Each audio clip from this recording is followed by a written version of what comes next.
When Emily was finally promoted to the position she had worked tirelessly for, it felt as though all her dedication and countless late nights had finally paid off.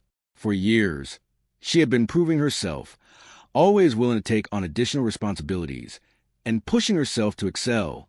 So, when she was appointed to a leadership role in her department, we celebrated together, confident that this marked the start of something wonderful.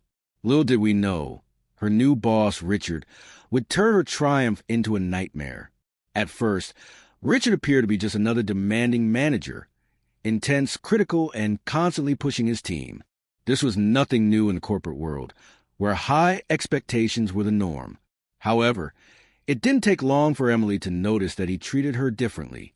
He began summoning her to his office for seemingly pointless meetings, making comments about her appearance under the guise of compliments, and finding reasons to be alone with her. Initially, Emily dismissed it, convincing herself she was overthinking the situation. She didn't want to make waves, especially now that she had secured her new role. But as time went on, Richard's behavior became increasingly obvious. He began sending her late-night emails asking for reports that weren't due for days, publicly criticizing her work before later telling her privately it was just to motivate her. He stood too close to her, let his hand linger a little too long on her shoulder, and made inappropriate jokes that she felt compelled to laugh at. It was draining, but Emily was determined to keep her composure and remain professional, thinking that as she focused strictly on work, he would eventually stop. Then one evening, Emily came home looking disturbed.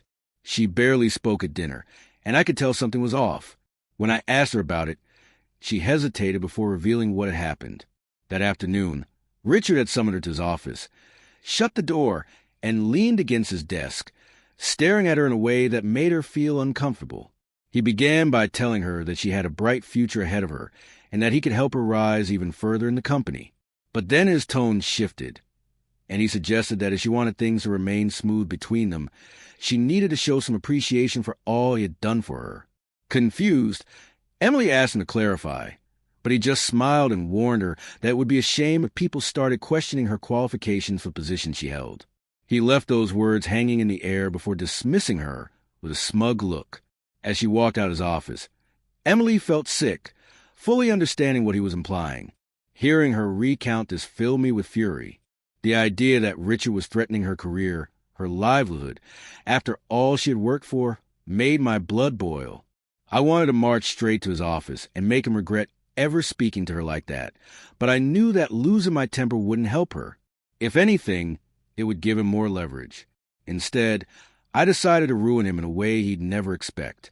I began digging into his background, searching for anything that could be used against him. It didn't take long to find some dirt.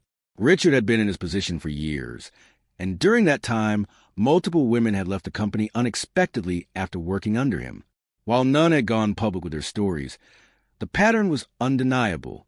I reached out to a few former employees, and after some careful conversations, I confirmed my suspicions. This wasn't the first time he had acted this way.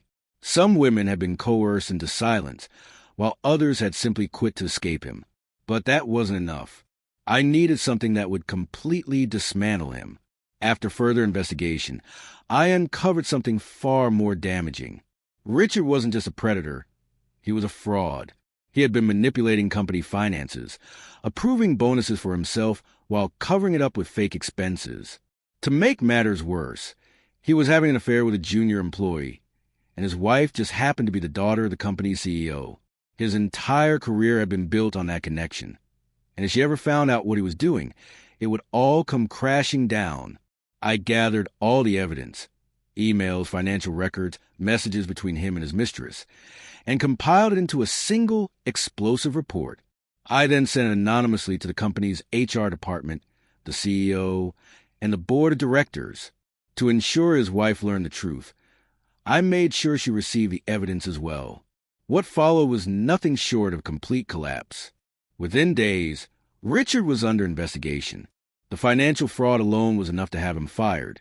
But when the CEO learned of the affair with his daughter, there was no coming back for Richard.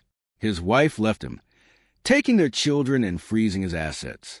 The company severed ties with him immediately, and with his reputation in tatters, He had no chance of securing another high-level position.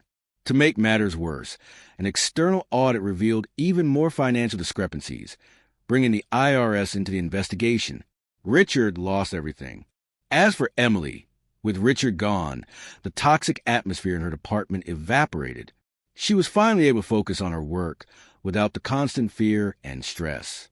In the wake of his downfall, several other employees came forward to share their own experiences with him. They had all been too scared to speak up before, but now that he was gone, they finally felt safe. Justice had been served. Emily never heard from Richard again, and as for me, I slept soundly at night, knowing that I had taken down the man who dared to threaten my wife.